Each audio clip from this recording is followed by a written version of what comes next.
ఇవాళ అమావాస్య రోజు కాలభైరవ స్వామి టెంపుల్ కి వచ్చాం కదా. సో ఇప్పుడు ఆ ప్రధాన అర్చకులు సింహాచలం గారిని అడిగి తెలుసుకుందాం. ఈ ఆలయ విశేషాలు ఏంటి, ఏ పూజలు చేస్తూ ఉంటారు, ఎప్పుడెప్పుడు పూజలు విశేషంగా పూజలు చేస్తారు, స్వామివారి మాటలను తెలుసుకుందాం.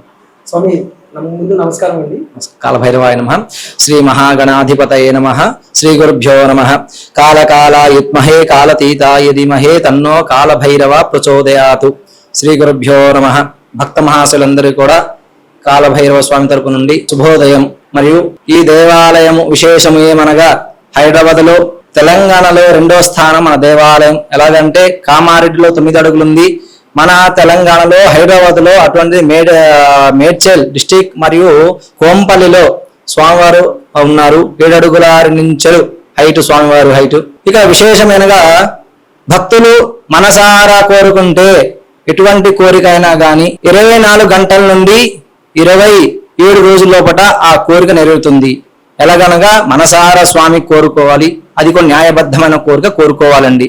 తర్వాత ఈ దేవాలయం ఏందని విశేషము, ఈ స్వామిని ఎందుకు కోరుకోవాలి, ఎలా పూజ ఆరాధన చేసుకోవాలంటే స్వామివారికి ప్రతి అష్టమి, అమావాస్య, పౌర్ణమి రోజుల్లో ఉదయం 5 గంటల 15 నిమిషాలకి స్వామివారి విశేష అభిషేకము మరియు ఆరాధనలు మరియు భక్తులచే గుమ్మడికాయ దీపారాధనలు ఉంటాయి.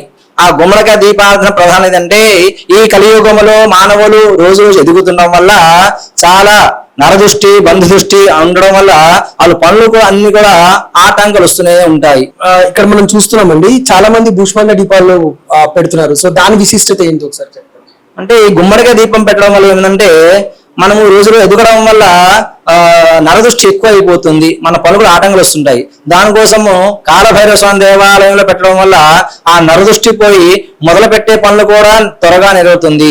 ఈ గుమ్మడికాయ దీపము 8 నెలలు పెడితే, 8 అష్టములు కానీ 8 అమావాస్యలు కానీ పెడితే ఖచ్చితంగా నెరవేరుతుంది. ఎందుకంటే ఇక్కడ అనేక మందికి కోరికలు నెరవేరాయండి. ఎన్ని సంవత్సరాల నుంచి ఇక్కడ టెంపుల్ ఉందండి? సో స్వామివారికి ఏ పూజలు చేస్తూ ఉంటారు?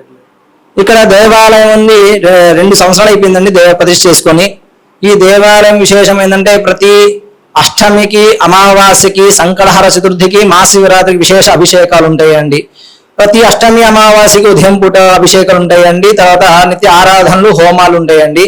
ప్రతి మాస శివరాత్రికి ప్రదోష కాలంలో అనగా సాయంత్రం పూట విశేషంగా రుద్రాభిషేకం, రుద్రహోమం ఉంటాయండి.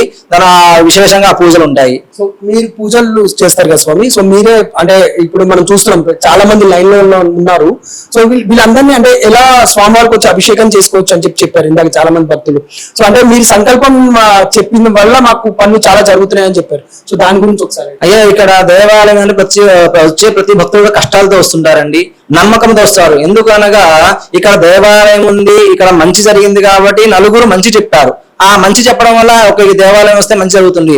అలాగా వాళ్ళు మంచి జరగాలని ఉదయం పూట అభిషేకం సమయంలో 5 గంటల 15 నిమిషాలకు విశేష మహాసంకల్పం ఉంటుందండి. ఎందుకు ఆ సంకల్పం ఏంటంటే న్యాయబద్ధమైన కోరికలు, అంటే భక్తులు ఎలాగా స్వాములు అడగాలో తెలియదు కాబట్టి ఎలాగ అడగాలి అని వాళ్ళు చెప్పితే, ఆ సంకల్పం చెప్పితే ఆ స్వామి చెప్పడం వల్ల ఆ పని జరుగుతుందండి. సో ఇప్పుడు పుష్మాండ దీపం చాలా మంది పెడుతున్నారండి, ఆ పెట్టే విధానం ఒకసారి చెప్పగలరు? ఇక్కడ కూష్మా దీపార్థన ఏంటంటే మనం ఇంట్లో ఎందుకు పెడతామంటే నరదృష్టి ఎక్కువ ఉండడం వల్ల పెడతాము. అటువంటి మనం మొదలు పెట్టే పనులు ఆటంకాలు రావడం వల్ల ఎఫెక్ట్ ఉంటుంది. దానికి పోవాలంటే ఏం చేయాలంటే స్వామివారికి అష్టమి రోజు అమావాస్య గుమ్మడికాయ దీపార్థన చేయడం వల్ల అదేంటంటే ఉప్పు, నవధాన్యాలు, నువ్వులు, ఆవల నూనె, గుమ్మడికాయ ఇవి ఏంటంటే విశేషమైనవి, అంటే దృష్టి పోవడానికి ఇవి ఆ పదార్థాలండి.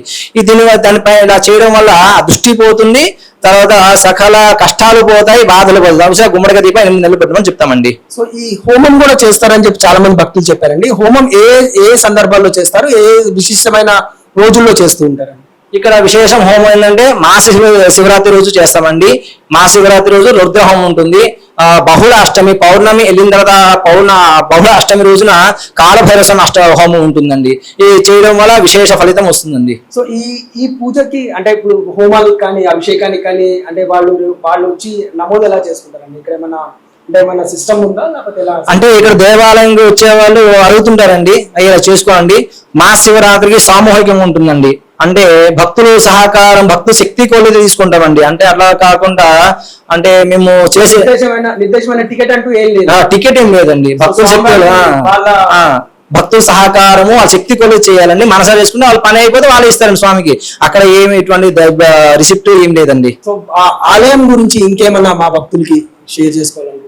అంటే ఇక్కడ భగవంతుడు ఆరాధించడం చాలా మందికి చాలా రకాలుగా రిజల్ట్ వచ్చాయండి, బాగా వచ్చాయి. ఎందుకంటే ఒక్కొక్క ఆరోగ్యపరంగా, ఒక ఉద్యోగ పరంగా, ఒక కుటుంబ పరంగా ఇటువంటివి కూడా చాలా మందికి చాలా విశేషంగా వచ్చాయి ఇక్కడ అందరూ కూడా. సో ఇప్పుడు మనం చూస్తున్నామండి, అన్నదానం కూడా చేస్తారని చెప్పి తెలిసింది. అంటే చాలా మంది భక్తులు వాళ్ళ కోరికలు నెరవేరిన తర్వాత వాళ్ళు వచ్చి డొనేషన్స్ ఇచ్చి అక్కడ అన్నదానాలు చేసి వాళ్ళే సేవ చేస్తారు అన్నట్టు కూడా చెప్తున్నారు భక్తులు. సో దాని గురించి ఒకసారి. అంటే కలియుగంలో దానాల కంటే అన్ని దానం ఏదంటే అన్నదానం అంటారు. ఎందుకంటే ఇప్పుడు బంగారం వేసుకోండి సరిపోదు, ఇచ్చినా ఇంకొంచెం కావాలంటారు. ధనం ఇచ్చానుకోండి ఇంకొంచెం, అదే అన్నం పెట్టానుకోండి అమ్మయ్య చాలు అంటారండి. దానికోసమే భక్తుల చేతనే, ఎందుకంటే అన్నదానం చేయడం సకల పాపాలు పోతాయి, కష్టాలు పోతాయి, దరిద్రాలు పోతాయండి. దానికోసమే భక్తుల చేతనే అన్నదానం చేపిస్తామండి. ఎందుకంటే ఇక్కడ ఎటువంటివి ఏం లేవండి, ప్రశాంతంగా ఎవరైనా వచ్చేసి స్వామి సేవలు పాల్గొంటారు కోరుకుంటామండి.